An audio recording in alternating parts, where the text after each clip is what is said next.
মঙ্গল গ্রহে কবে মানুষ পা রাখবে কার্যত ঘোষণা করে দিলেন স্পেস এক্সের মালিক Elon Musk. Social media platform এসকে ইলন মাস্ক লেখেন, আগামী বছরের শেষে অপটিমাসকে নিয়ে মঙ্গল গ্রহের উদ্দেশ্যে যাত্রা করবে স্টারশিপ। যদি সেই অবতরণগুলি ভালোভাবে সম্পূর্ণ হয় তাহলে 2029 সালের মধ্যেই মানুষের অবতরণ শুরু হতে পারে, যদিও 2031 সালের সম্ভাবনা বেশি। স্টারশিপ হলো স্পেস এক্সের বিশাল অতি ভারী লিফট লঞ্চ যান। টেসলার মানবিক রোবটের নাম অপটিমাস। স্পেস এক্স তার 23তম বার্ষিকী উদযাপন করার সময় এই খবরটি এসেছে। মানব জাতিকে বহু গ্রহীয় প্রজাতিতে পরিণত করার ধারণার পক্ষে দীর্ঘদিন ধরে সমর্থনকারী মাস্ক কোম্পানির দ্রুত বৃদ্ধিকে একটি সূচকীয় বক্ররেখা বলে অভিহিত করেছেন।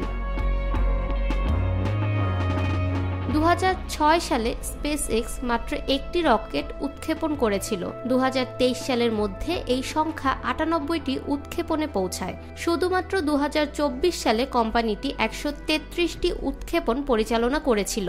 DIGE এর প্রধান মাস্ক তিনি বারবার যুক্তি দিয়েছেন যে পৃথিবীর জলবায়ু পরিবর্তন থেকে শুরু করে পারমাণবিক যুদ্ধ পর্যন্ত অনেক অস্তিত্বগত হুমকির সম্মুখীন। তিনি বিশ্বাস করেন মঙ্গল গ্রহে একটি স্বনির্ভর উপনিবেশ সভ্যতার টিকে থাকার জন্য অপরিহার্য। নাসাও তার মঙ্গল গ্রহের সময়সূচিতে উল্লেখযোগ্যভাবে কম উৎসাহী। দ্য নিউ ইয়র্ক টাইমস অনুসারে সংস্থাটি জানিয়েছে যে তারা 2040 সালের আগে মঙ্গলে মানুষ অবতরণ করার আশা করে না, যা মাস্কের লক্ষ্যমাত্রার চেয়ে 1 দশক বা আরও বেশি সময় পরে। মঙ্গল গ্রহে অনুর্বর ভূখণ্ড রয়েছে, তাপমাত্রা -80 ডিগ্রি ফারেনহাইট পর্যন্ত নেমে যেতে পারে এবং ধুলো ঝড় কয়েক সপ্তাহ ধরে চলতে পারে। সেখানে বেঁচে থাকার জন্য কেবল সাহসের প্রয়োজন হবে না, বরং সম্পূর্ণ নতুন জীবনযাত্রার প্রয়োজন হবে।